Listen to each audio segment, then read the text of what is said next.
Hi, welcome back again. I'll assume if you're back for round 3 that you're enjoying these videos or have nothing better to do on a Friday night. Either way, I'll try and make it as enjoyable as possible. First video, we covered the basics of the different settings on Facebook privacy. And in video 2, we covered the how you connect settings. So video 3 would bring us to how tags work. Again, tagging in Facebook is a really neat way to create that interconnection. Anytime you're mentioned in a post, or if you appear in a photograph, or if you're in a particular group that's mentioned in a post, a status, a message, you can be tagged. What that means, if someone's reading a post about you, they can click on your name and be immediately taken to your profile and see what's going on. So we're going to want to manage these settings just as carefully as we did how we connect. With Facebook, if you don't manage all of your settings well, what can happen is you can create leaks or openings in your spheres. And when we're working within the school realm, we want to make sure we're remaining as closely sealed up as possible, as while still allowing for maximum flexibility and usage of the program. Obviously, Facebook, if you look at their base principles, was based on the idea of openness and connectedness, and that would be great. However, within a school setting, we need to have some restrictions and some security in place to ensure the safety of everyone.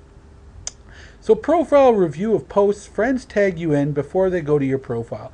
What this means is if a student or another colleague tags you in a post, whether that be a status, a message, or a picture, you will get first dibs on ensuring that this is all right. And in fact, you can say no, which would terminate the tag.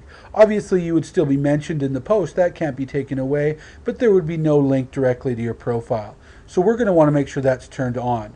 For most of these, as you're going to see, I just clicked on it here. You're going to get enabled or disabled, and we're going to leave that as enabled. So what that means is, I'll just jump back there actually for a second. You can see that what it's going to do is it's going to allow you the ability to approve or not approve these posts.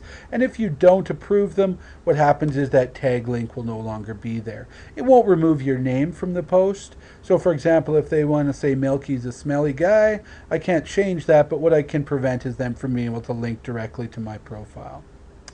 Tag review of tags that friends want to add to your post. So if I make a post, a friend, whether it be a student or a colleague, may want to actually add a tag to that post, so link it to either a person, perhaps a page on Facebook, or a variety of options. I will get first approval on that. So if I click in, again, you'll see that here, a picture that I've posted, there's a person who someone else wants to tag. They say, hey, I know that guy and I want to tag him. I will get first dibs on saying yes or no. So again, I want to make sure that's enabled, and then I click back.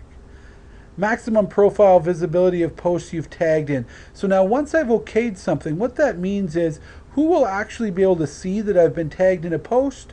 And again, I have some options here. Public, friends of friends, friends, close friends, and teachers. Now public again is the least restrictive, the most open. Anyone with a Facebook account counts as public. Friends of friends are again people who know people I know, and then friends are the people who I have actually friended using my Facebook account. So obviously we're going to want to leave that as most restrictive as possible, giving us that most control while still creating flexibility. The people I want to see it will see it, my friends. What this means is that people beyond my friends won't see it. Tag suggestions. This isn't available yet in Canada and has some interesting ideas behind it, including some face recognition software. So this could be an interesting development as time progresses. Friends can check you into places. One of the new features of Facebook that's been recently released is you can get checked into places you are. So I'll just click on this so we can see it. Basically, you can be checked in at any place you're at. So for example, if me and a couple colleagues went out to the Pearl Cafe in Arborfield for lunch, they could check me in via their mobile device saying, Dan is at the Pearl Cafe in Arborfield. That's not something we want to have available just because of the multiple people involved and the potential sensitivity of some issues, especially around students. So we're going to set that to disabled, and we just suggest all of our students do the same. At that point, it brings us to the end of how tags work, and we're back to our main privacy screen, and it also brings us to the end of our video.